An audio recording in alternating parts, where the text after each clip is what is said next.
Hello students, myself Saptesh Kumar, Associate Professor, Department of Physics, Government College Sujangarh. Students, स्वास्थ्य खराब होने के कारण मैं एक लंबे समय तक आपसे बात नहीं कर पाया, आपके साथ विषय पर कोई चर्चा नहीं कर पाया। लेकिन आज मैं जो चर्चा करने जा रहा हूँ वह है आपका द्रव्यमान केंद्र। द्रव्यमान केंद्र के साथ साथ जो आपके द्विकण तंत्र का द्रव्यमान केंद्र किस तरह निकाला जाता है, इसी प्रकार किसी पिंड का द्रव्यमान केंद्र कैसे निर्धारित करते हैं, द्रव्यमान केंद्र का वेग क्या होगा, द्रव्यमान केंद्र का त्वरण क्या होगा, इन सब पर चर्चा करेंगे। तो सबसे पहले यह द्रव्यमान केंद्र क्या होता है, इसको किस तरह परिभाषित किया जाता है, इस बात पर हम चर्चा करते हैं। तो किसी पिंड या निकाय का द्रव्यमान केंद्र वह बिंदु होता है जहाँ पिंड या निकाय की गति की व्याख्या के लिए उसका संपूर्ण द्रव्यमान केंद्रित माना जा सकता है। अर्थात मतलब कोई भी निकाय है, कोई भी पिंड है, उसका द्रव्यमान केंद्र वह बिंदु है जिस पर निकाय की गति की व्याख्या के लिए उसके संपूर्ण द्रव्यमान को हम केंद्रित मान सकते हैं। मतलब उसका संपूर्ण द्रव्यमान जिस केंद्र पर केंद्रित माना जा सकता हो गति की व्याख्या के लिए, उस केंद्र को हम उस पिंड का द्रव्यमान केंद्र कहते हैं। माना कैपिटल M द्रव्यमान का एक निकाय स्मॉल n कणों से मिलकर बना है, जिनमें से आयवीय कण का द्रव्यमान mi स्मॉल mi व स्थिति सदिश ri है। निकाय में एक बिंदु C का स्थिति सदिश कैपिटल RC तथा C के सापेक्ष आयवीय कण का स्थिति सदिश RCI माना जाए तो चित्र में दिखाए अनुसार, जैसा चित्र में दिखाया गया है, vector small ri is equal to vector RC plus vector RCI। Equation number first, समीकरण 1 को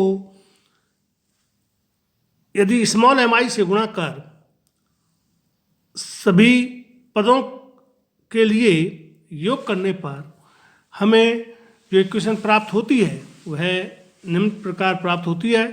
summation mi ri is equal to summation mi rc vector rc plus summation mi vector rci।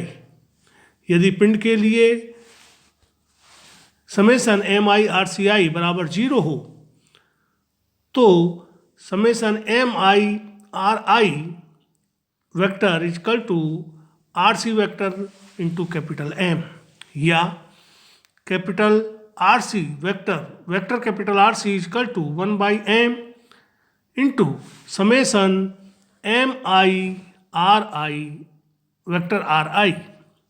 Equation number 2, समीकरण 2 द्रव्यमान केंद्र को परिभाषित करती है।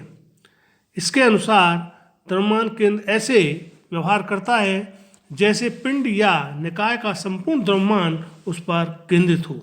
दूसरे शब्दों में पिंड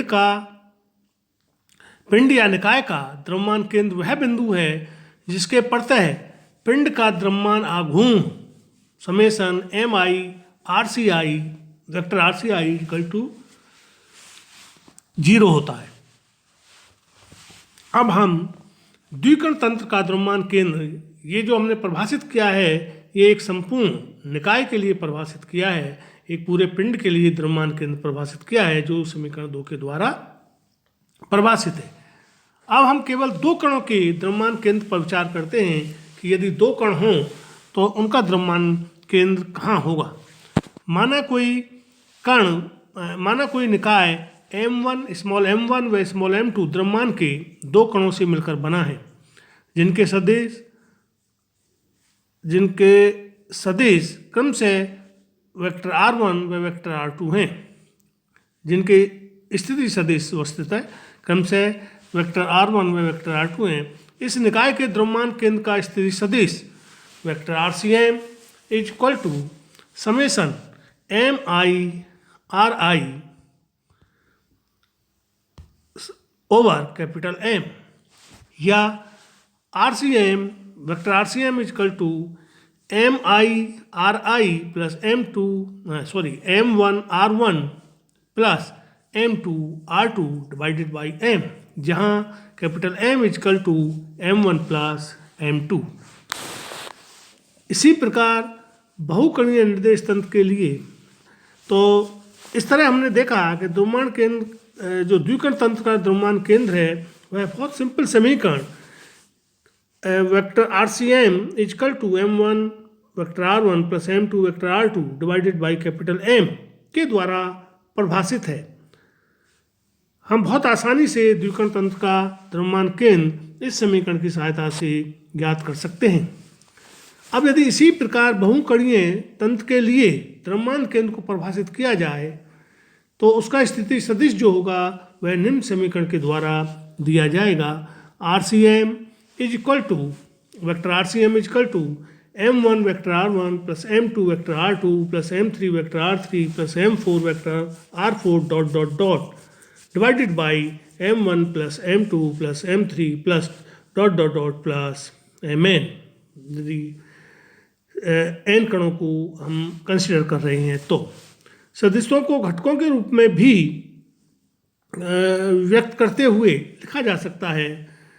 तो XCM मतलब जो वेक्टर RCM का x घटक होगा तो that will be XCM will be M1 is equal to M1 x1 plus M2 x2 plus M3 x3 plus dot dot dot divided by M1 plus M2 plus M3 dot dot dot, या XCM is equal to summation I from 1 to n MI divided by capital M।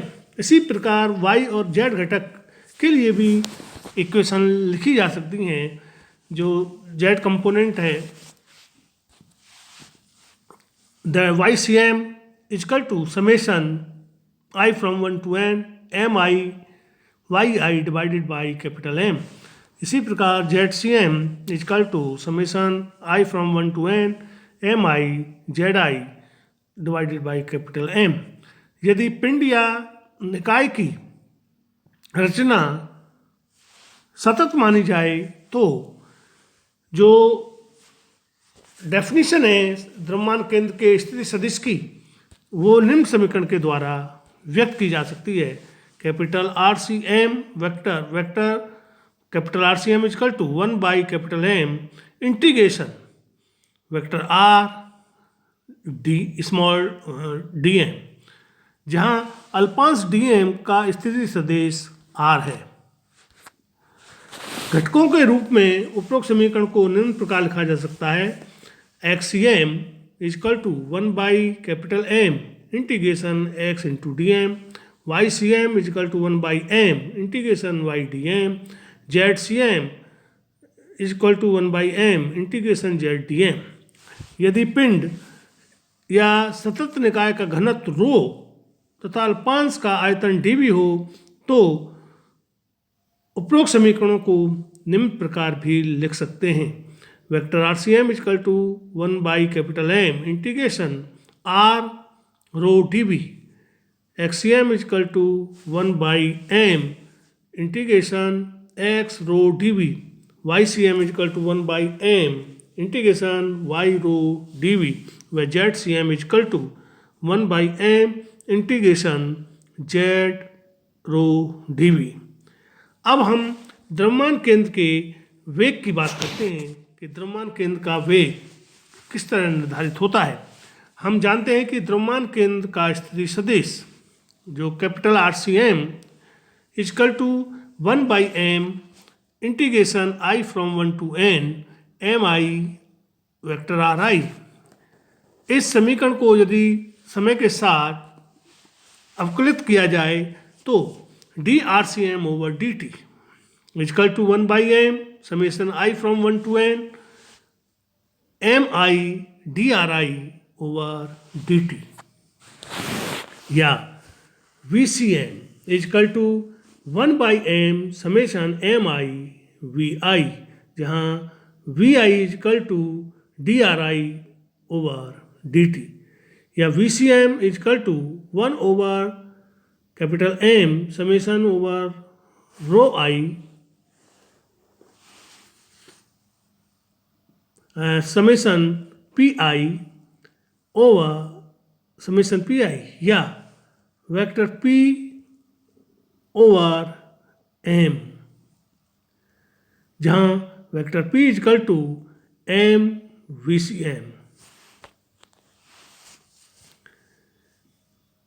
तो जहाँ vector P is equal to capital M VCM, जहाँ P निकाय का कुल संवेग है। यदि निकाय पर कोई बल कार्य ना करे तो निकाय का रेखीय संवेग नियत रहता है, अर्थात MVCM is equal to constant या नियत, या VCM इज इक्वल टू नियत, अर्थात बाह्य बल की अनुपस्थिति में पिंड या पिंड अनुपस्थिति में पिंड के द्रव्यमान केंद्र का वेग नियत रहता है। इसी प्रकार द्रव्यमान केंद्र के त्वरण का समीकरण भी हम लिख सकते हैं। द्रव्यमान केंद्र का वेग VCM is equal to 1/M summation MI VI द्वारा दिया जाता है। अतः द्रव्यमान केंद्र का त्वरण ACM is equal to D VCM over DT, या 1/M summation MI DVI over DT, या ACM is equal to 1/M summation MI AI। यदि आयवीय कण पर लगने वाला बल Fi हो तो ACM is equal to 1/M summation Fi। अब आयवीय कण पर कार्यरत बल Fi vector Fi is equal to vector F I external and vector F I internal. आंतरिक बल कणों के मध्य अन्योन्य क्रियाओं से उत्पन्न होता है। अतः ACM is equal to 1/M summation I from 1 to N into Fi external vector Fi external plus summation I is not equal to J to N Fij vector Fij, परंतु न्यूटन के तृतीय नियम से vector Fij is equal to minus vector Fji, इसलिए summation I is not equal to J Fij is equal to always 0। इससे ACM will be equal to 1/M summation Fi external vector Fi external, या F external divided by capital M, या MACM equal to capital F external, जहाँ F external equal to vector F1 plus vector F2 plus vector F3 plus vector dot dot dot vector Fn निकाय पर लगने वाला कुल बाह्य बल है। यदि F एक्सटर्नल को कैपिटल F लिखा जाए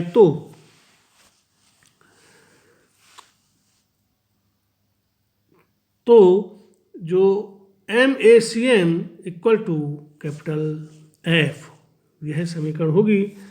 तो इस तरह स्टूडेंट्स हम द्रव्यमान केंद्र को परिभाषित कर चुके हैं, और द्रव्यमान केंद्र का वेग क्या होगा, द्रव्यमान केंद्र का एक तरीके से त्वरण किस तरह ज्ञात किया जाएगा, उन सभी की समीकरण तथा घटकों के रूप में हम किस तरह द्रव्यमान केंद्र की समीकरण को लिखेंगे, वह सब हमने इस लेक्चर में आपको बताया।